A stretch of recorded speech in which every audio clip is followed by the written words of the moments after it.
क्यों विभीषण की आत्मा आज भी भगवान जगन्नाथ की पूजा करती है। मित्रों, विभीषण का जन्म ब्राह्मण राक्षस परिवार में हुआ था। उनके पिता महान ऋषि विश्रवा व माँ राक्षसी कैकसी थी। उसके दो बड़े भाई लंकापति रावण व कुंभकर्ण तथा एक बहन शूर्पणखा थी। इसके अलावा उसके कई और सौतेले भाई बहन भी थे। विभीषण जी की मदद से ही रावण का वध हुआ था, जिस कारण भगवान श्री राम ने खुद विभीषण जी को लंका का राजा बनाया और चिरंजीवी होने का वरदान भी दिया, जिस कारण विभीषण की मृत्यु संभव नहीं हो सकी और आज भी वे जीवित ही हैं। लेकिन हम सभी को ये जानना है कि चिरंजीवी विभीषण जी इस कलयुग में कहाँ रहते हैं। मित्रों, विभीषण का विवाह सरमा नामक स्त्री से हुआ था। कुछ मान्यताओं के अनुसार जब माता सीता अशोक वाटिका में थी, तब उनकी सहायता करने वाली त्रिजटा विभीषण की ही पुत्री थी। दरअसल रामायण की कथा तो हम सभी लोग जानते हैं। रामायण में जब राक्षस राज रावण ने माता सीता का हरण कर लिया, तब उन्हें अशोक वाटिका में ही रखा। अशोक वाटिका में माता सीता की देखभाल के लिए रावण ने विभीषण की पुत्री त्रिजटा को रखा था, क्योंकि यही अशोक वाटिका की प्रमुख पहरेदार भी थी।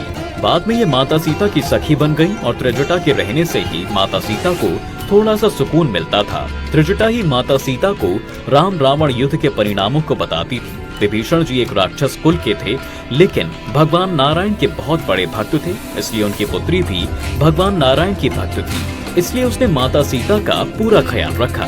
जब विभीषण के बताए तरीके से रावण का वध हुआ, तो भगवान राम उससे बहुत प्रसन्न हुए। भगवान श्री राम के भक्त होने के कारण विभीषण जी इनसे मिलने लंका से अयोध्या आया करते थे। कुछ वर्षों के बाद जब प्रभु श्री राम के अपने धाम जाने का समय आया, तो विभीषण जी दुखी होकर प्रभु से कहने लगे कि हे प्रभु, आपने मुझे चिरंजीवी होने का वरदान दिया है और आप इस लोक को छोड़कर जा रहे हैं। मैं आपके दर्शन के बिना एक दिन भी नहीं रह सकता। तो आप ही बताइए अब मेरा क्या हाल होगा। तो आप बताइए यहाँ रहकर मैं आपके दर्शन कैसे करूँगा। तो भगवान श्री राम ने कहा, तुम लंबे समय तक हमारे कुल देवता भगवान जगन्नाथ की पूजा करोगे और कलयुग के अंत में तुम मुझ में विलीन हो जाओगे। उन्होंने कहा कि तुम मुझे भगवान जगन्नाथ जी के रूप में देखोगे, जो विशाल समुद्र के तट पर एक मंदिर के रूप में होगा। उसके अंदर की मूर्ति मेरा रूप ही होगी और तुम मेरे उस रूप को सबसे पहले पूजा करोगे। विभीषण जी नतमस्तक हो गए और उन्होंने सोच लिया कि आने वाले समय में भगवान जगन्नाथ जो स्वयं श्री राम होंगे, जिनके दर्शन प्राप्त होते रहेंगे। भगवान श्री राम विभीषण को यह बताकर अपने बैकुंठ लोक यानी बैकुंठ धाम को चले गए। भगवान श्री राम के वरदान स्वरूप विभीषण जी यहाँ धरती पर ही रह गए। विभीषण जी अभी भी लंका में रहते हैं। बहुत से लोग जानते हैं कि रोज सुबह जगन्नाथ जी की सबसे पहली पूजा विभीषण जी ही करते हैं। इस सच्चाई को जानने के लिए हमें एक कथा को जानना होगा। मित्रों, यह प्राचीन समय की बात है। एक दिन विभीषण जी हमेशा की तरह भगवान श्री जगन्नाथ के दर्शन के लिए उनके मंदिर पहुँचे। रोज की तरह ही भगवान जगन्नाथ ने स्वयं उन्हें दर्शन दिए। तब विभीषण जी ने उनके सामने प्रार्थना की कि हे प्रभु, मैं इतने दिनों से प्रतिदिन आपके दर्शन के लिए लंका से यहाँ आता हूँ। अब आपसे प्रार्थना है कि एक बार मेरी लंका में भी अपने पवित्र चरण रखें, जिससे मैं कृतज्ञ हो जाऊं और मेरी लंका भूमि भी जगन्नाथपुरी के समान पवित्र हो जाए। भगवान जगन्नाथ तथास्तु कहकर अंतर्ध्यान हो गए। कुछ दिनों के बाद वह समय आ गया जब भगवान जगन्नाथ लंका के लिए प्रस्थान करने वाले थे। आपको बता दें कि जगन्नाथपुरी और लंका के रास्ते में एक मठ है, जहां उनके एक महान भक्त रहते हैं, जिनका नाम बलराम दास था। मित्रों, ऐसा माना जाता है कि जब भगवान जगन्नाथ लंका के लिए निकले, तो उन्होंने सोचा कि क्यों न अपने भक्त बलराम दास को भी दर्शन देते चलूं। भगवान जगन्नाथ को अपने मठ में देख बलराम दास बहुत प्रसन्न हुए।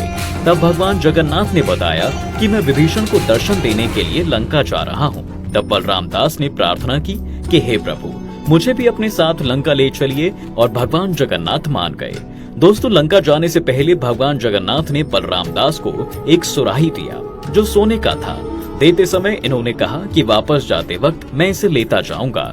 कुछ समय बाद बलराम दास और भगवान जगन्नाथ दोनों लंका पहुँचे। विभीषण जी ने दोनों का स्वागत किया और अत्यंत दुर्लभ फूल, काली जूही के फूल से बनी एक माला भगवान जगन्नाथ के गले में पहना दी। भगवान बहुत प्रसन्न हुए और फिर उन्होंने लंका और उसके निवासियों को आशीर्वाद भी दिया और फिर अपने धाम के लिए प्रस्थान कर गए। वापस आते हुए भगवान जगन्नाथ ने बलराम दास को कहा कि मैं अपने निवास स्थान पर वापस जा रहा हूँ और तुम भी अपने आश्रम को चले जाओ।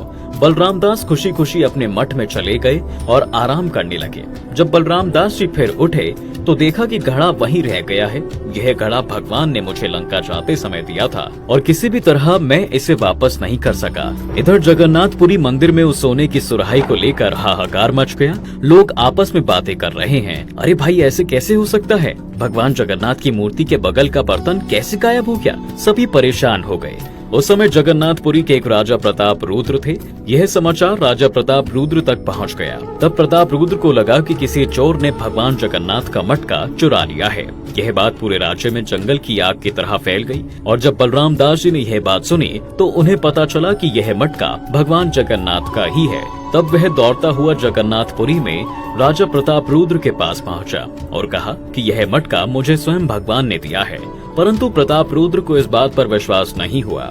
उन्होंने बलराम दास को चोर समझ लिया और उन पर चोरी का आरोप लगा दिया। इस पर बलराम दास जी रोने लगे और उन्होंने राजा रुद्र प्रताप को अपने साथ घटी सभी घटनाओं को बताया।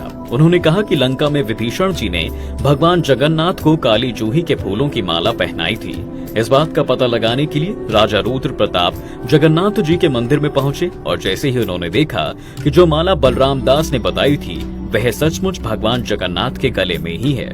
राजा ने बलराम दास जी से माफी मांगी और कहा कि मुझसे बहुत बड़ी गलती हुई जो मैंने भगवान जगन्नाथ के इतने बड़े भक्त पर चोरी का आरोप लगाया। बलराम दास जी ने उन्हें क्षमा कर दिया और प्रताप रुद्र को यह भी बताया कि विभीषण जी प्रतिदिन सबसे पहले भगवान जगन्नाथ की पूजा करने यहाँ पर आते हैं। तब से लेकर आज तक यही माना जाता है दोस्तों कि विभीषण जी मंदिर के कपाट खुलने से पहले ही यहाँ पर आकर भगवान जगन्नाथ जी की पूजा करते हैं, क्योंकि उन्हें प्रभु श्री राम ने वरदान दिया था कि सबसे पहले तुम मेरे दर्शन करोगे। विभीषण जी को कोई खुली आंखों से नहीं देख सकता है। विभीषण के पास जो शरीर है वह एक दिव्य शरीर है। इन्हें खुली आंखों से नहीं देख सकते। इनके लिए आपके पास दिव्य दृष्टि होनी चाहिए। जब भी उनकी रथ यात्रा जगन्नाथपुरी से निकलती है तो उनकी रथ यात्रा को गरुड़ स्तंभ के पास कुछ देर के लिए रोक दिया जाता है।